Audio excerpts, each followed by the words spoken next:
Our Life After Cars tour has taken us to some rainy parts of North America, including the Pacific Northwest. And when it comes to staying dry on the road, nothing beats my Cleverhood Rover rain cape. What I love about it is that it packs down into its own front zipper pocket, and it takes up almost no space in my luggage. But when I need it, when I'm walking around, the cape has me covered. The new Rover 2.0 has a whole bunch of cool upgrades, including arm snaps that allow the cape to have sleeves, and a wind cinch that keeps the cape in place when there's a lot of wind out there, no belt required. Plus, it comes in all kinds of colors, including the new Stormy pattern, which is really eye-catching. So many people stopped to ask me about it while I was walking around rainy Seattle that I think I might have sold a few. This holiday season, you can save 15% on the Rover 2.0 and everything in the Cleverhood store by going to cleverhood.com/waroncars and entering the code BEAGIVER at checkout. It's the perfect holiday gift, so again, that's cleverhood.com/waroncars, coupon code BEAGIVER.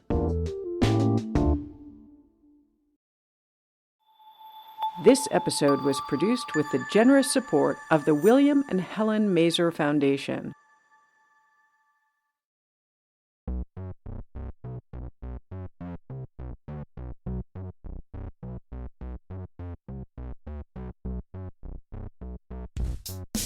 This is The War on Cars.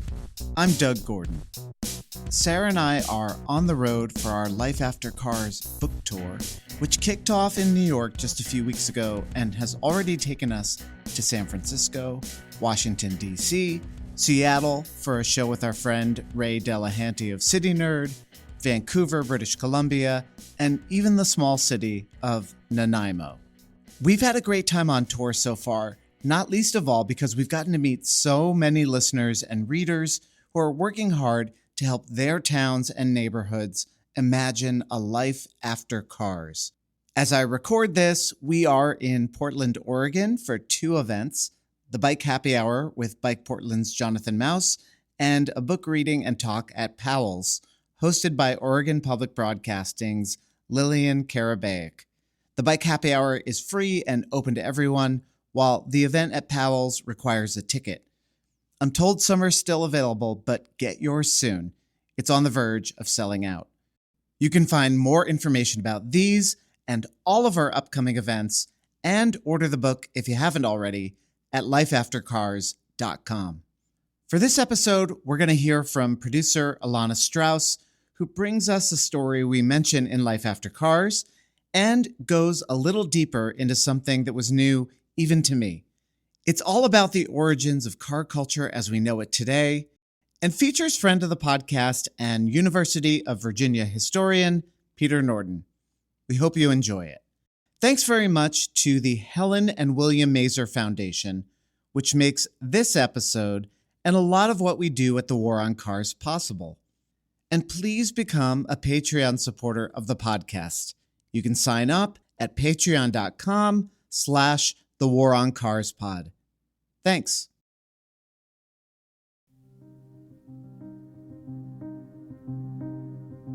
In 1988, Peter Norton was a graduate student in history at the University of Delaware. That summer, he took a job at the Historical Society of Delaware in Wilmington, working in a windowless basement, cataloging old photos and negatives of the city, some 100 years old or more. And I learned from these photographic negatives that it was a city of dense foot traffic, electric streetcars everywhere. He saw photos of a bustling city showing the streets of Wilmington full of people walking, people riding bicycles, people riding streetcars. One day, he left the Historical Society and had what he describes as a surreal experience. Even though he had walked them hundreds of times before, those Wilmington streets, they now felt somehow strange and unfamiliar to him. I was a time traveler traveling to a science fiction future.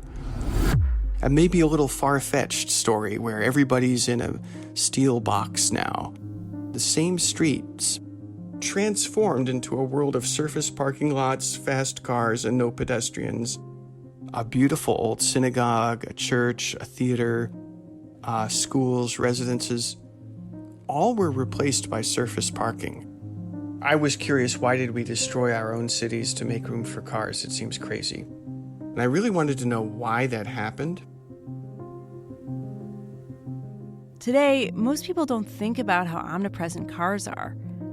If they do think about it at all, they assume that Americans' alleged love affair with cars was something akin to natural selection, with cars having some sort of evolutionary advantage that made them win out over bicycles, streetcars, and even walking. After earning his PhD, Peter became a history professor at the University of Virginia, and he turned the question he'd asked himself on those Wilmington streets into a career obsession, determined to uncover the truth about how cars really came to dominate streets, and why most people today don't even seem to know the true story. We remember what we are taught to remember, and some of us go beyond what we're taught and dig, but if you don't dig, you're not going to learn much more about it. Peter's research brought him back to 1923 in Cincinnati, Ohio. One autumn day, Marietta D.V. O'Donnell, a 20-year-old singer, took communion and sang in her church choir. Afterwards, she left the church and waited for the trolley.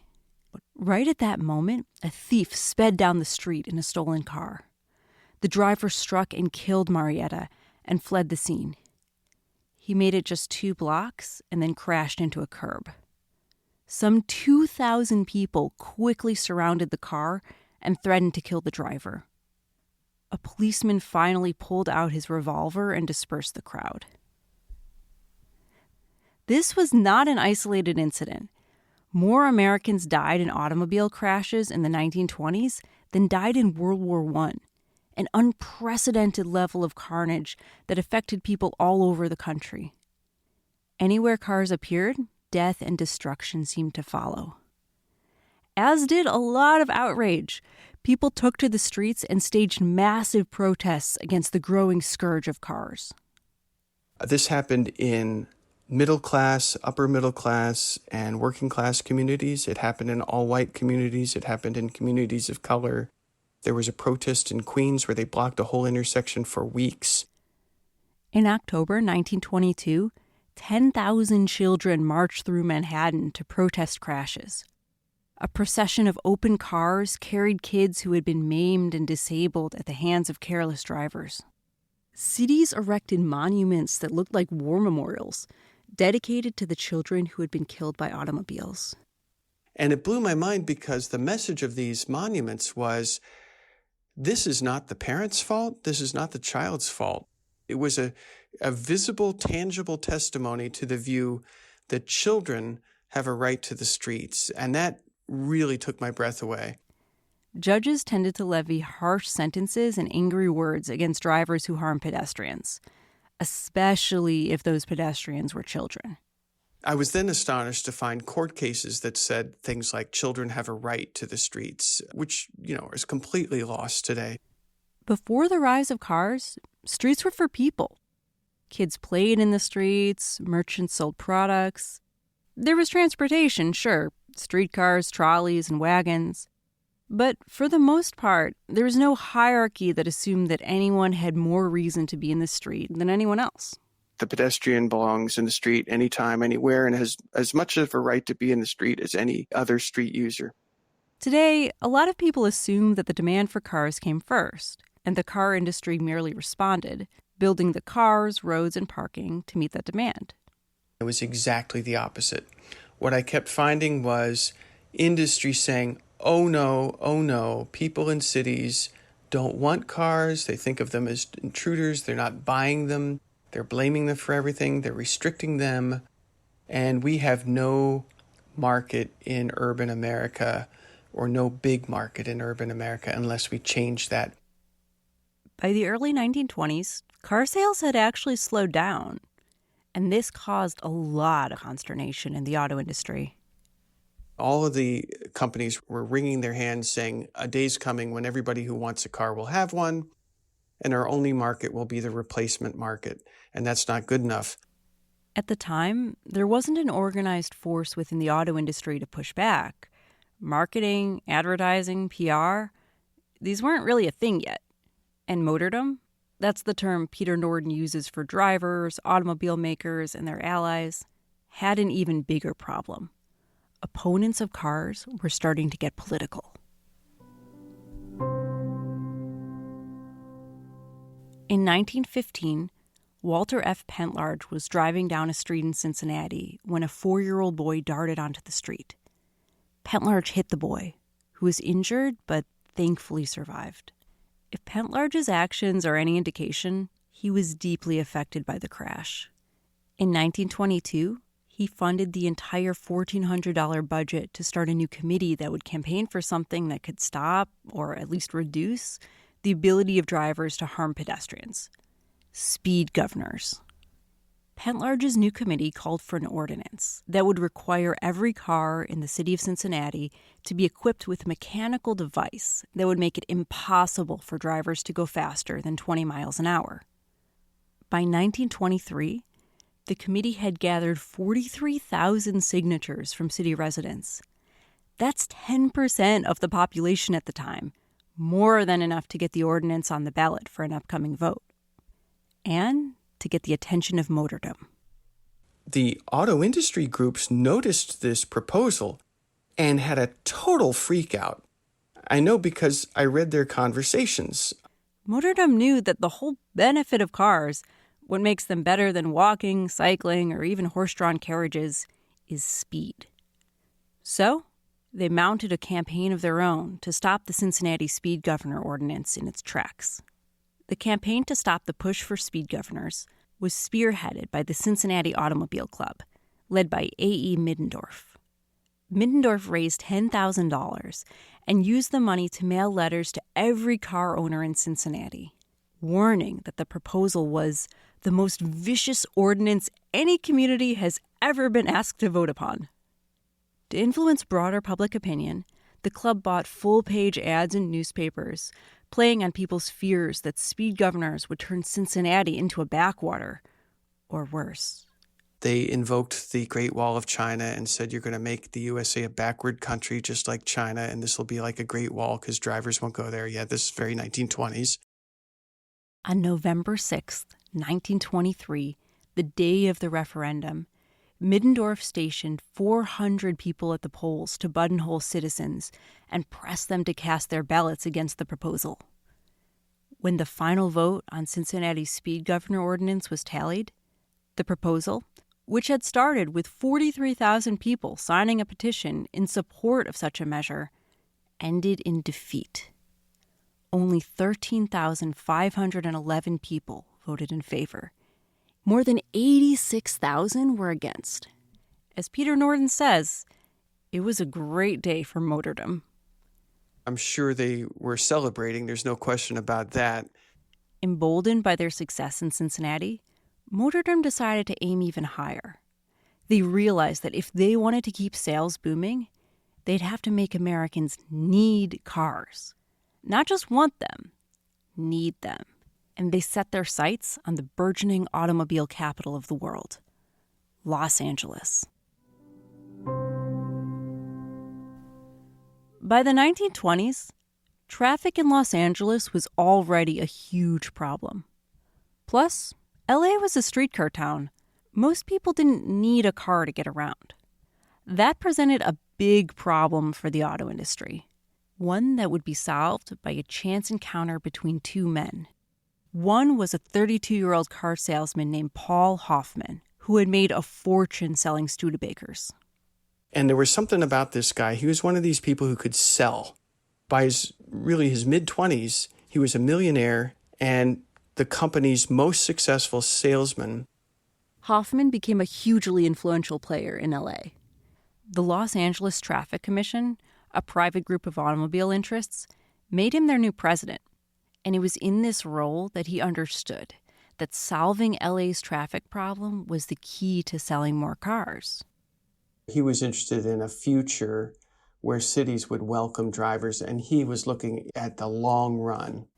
In 1923, Paul Hoffman was at a traffic commission meeting when he met the other man who would eventually help him remake Los Angeles, and eventually the country. A Harvard grad student named Miller McCleintoch.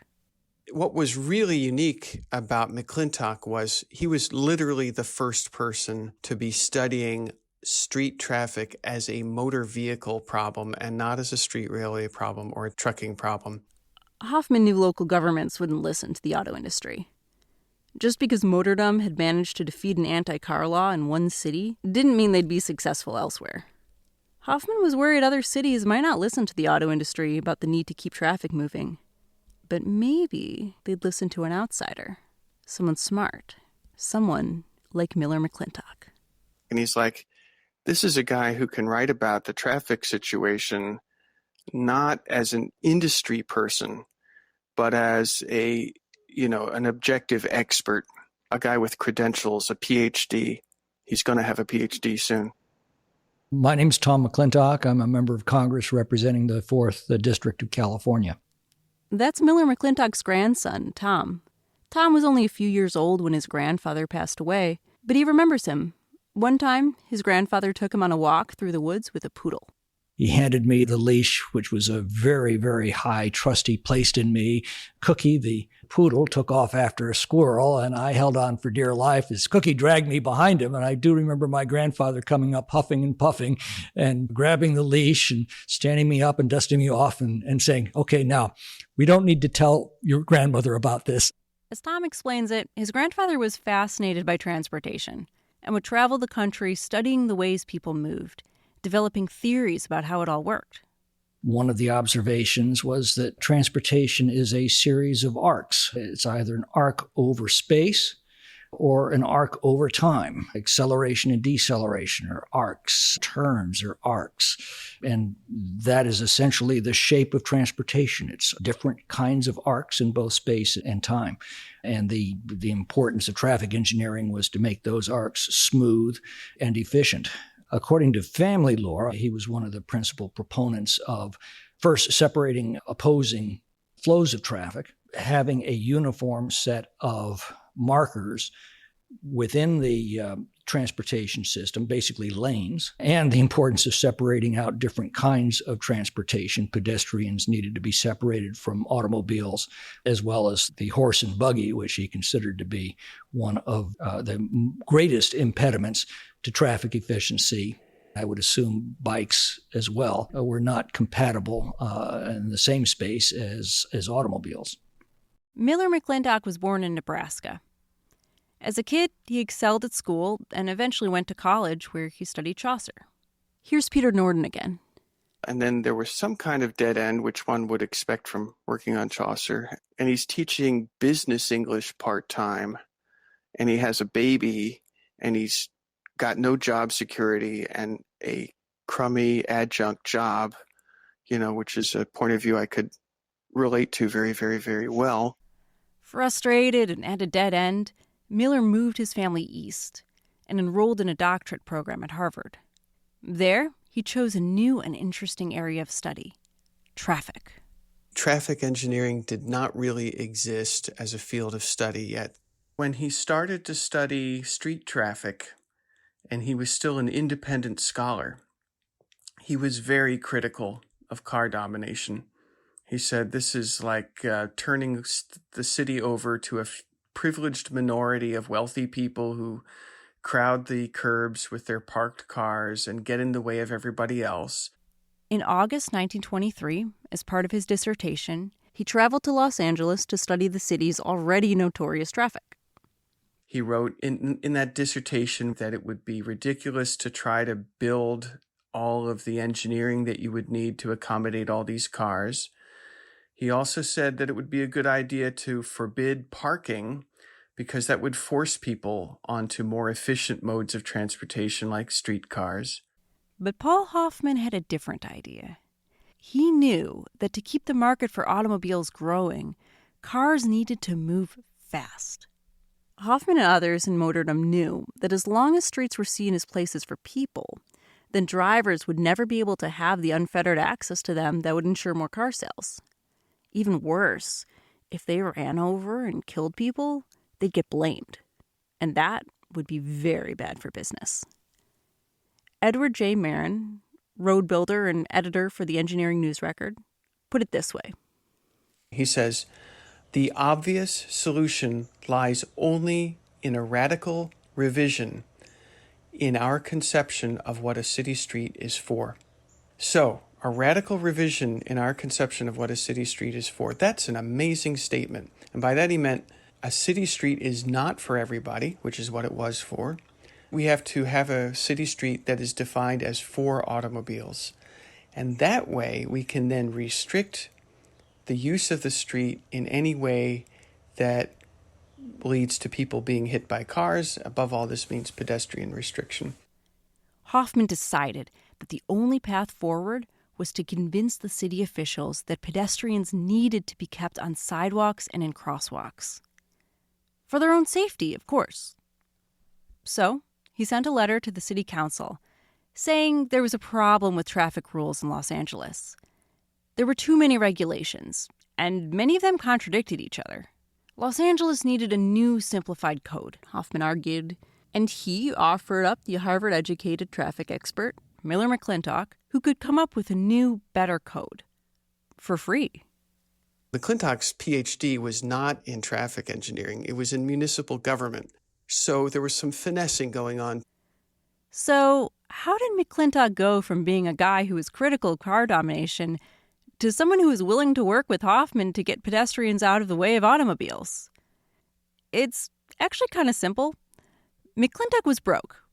Hoffman, who was incredibly rich, saw in McClintoch somebody who might be willing to present traffic the way he and Studebaker wanted.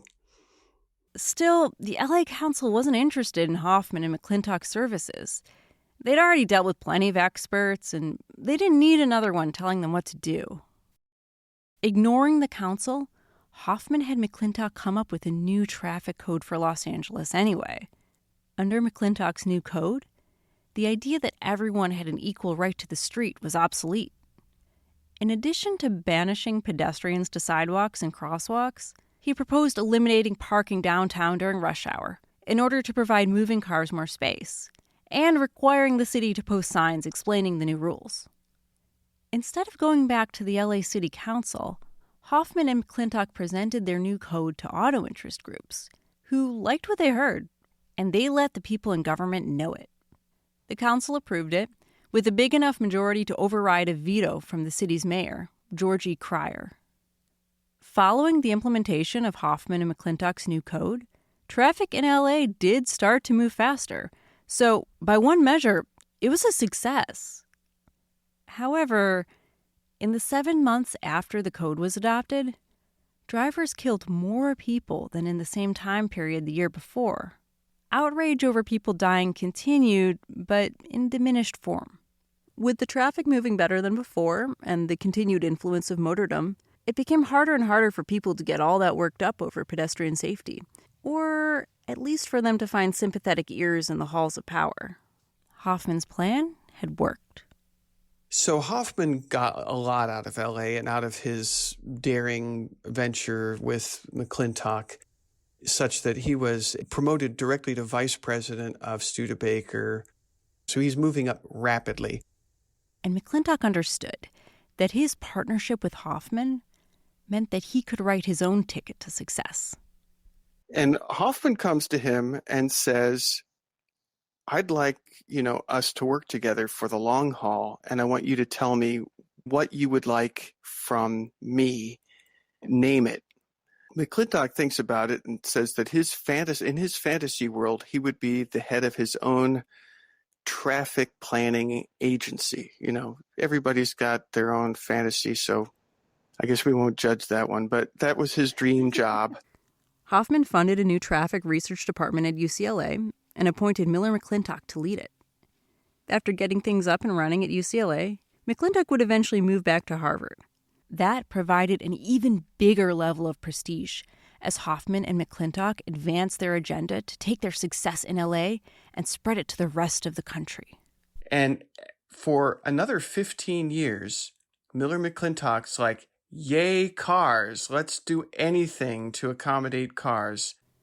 Eventually, the duo would convince cities around the country to scrap their existing traffic codes and replace them with ones that would favor automobiles over transit, cycling, and walking. It is why, if you were to show up in a random city in a random state in the USA, you could probably accurately list things that are in the traffic ordinance of that random city. And that was just the beginning. Hoffman had another idea to share with Miller. We can't sell cars to some kinds of people who can afford them. People who live in large cities are not buying cars. Even though people in a place like Chicago made more money than people in Indianapolis, people in Indianapolis were buying more cars.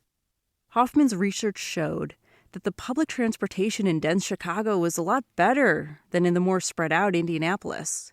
So much better that most Chicagoans didn't need cars.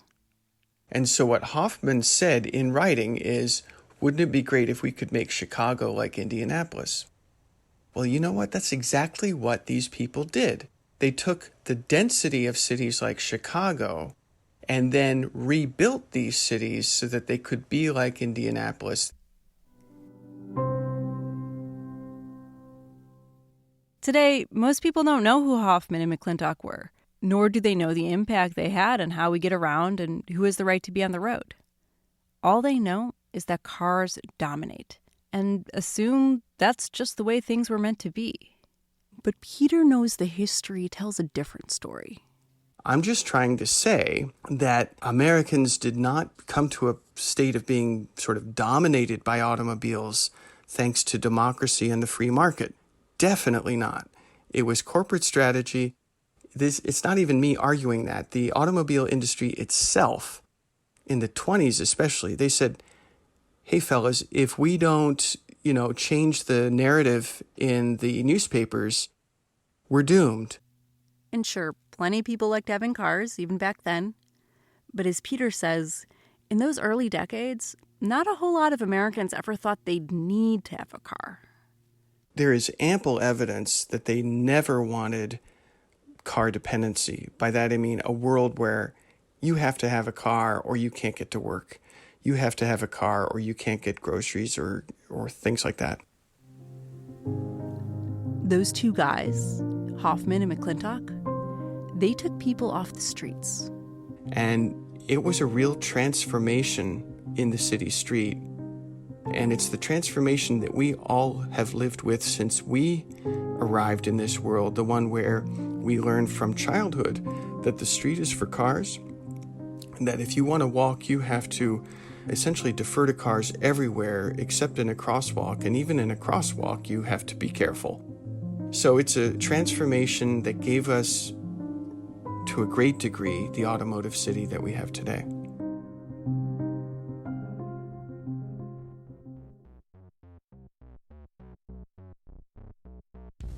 That is it for this episode of The War on Cars. Thanks to producer Ilana Strauss for bringing us this story. Special thanks to Willow Belden for her editorial feedback and to Peter Norton for his research and wisdom. The War on Cars is produced with the generous support of the Helen and William Mazer Foundation and by listeners like you. Subscribe today by going to patreon.com/thewaroncarspod. We also want to shout out our sponsor, Cleverhood. For 15% off the best rain gear for walking and cycling, visit cleverhood.com/waroncars and enter code BEAGIVER at checkout. The supervising producer for this episode was me. The War on Cars theme music is by Nathaniel Goodyear. I'm Doug Gordon, and on behalf of my co-host, Sarah Goodyear, this is The War on Cars.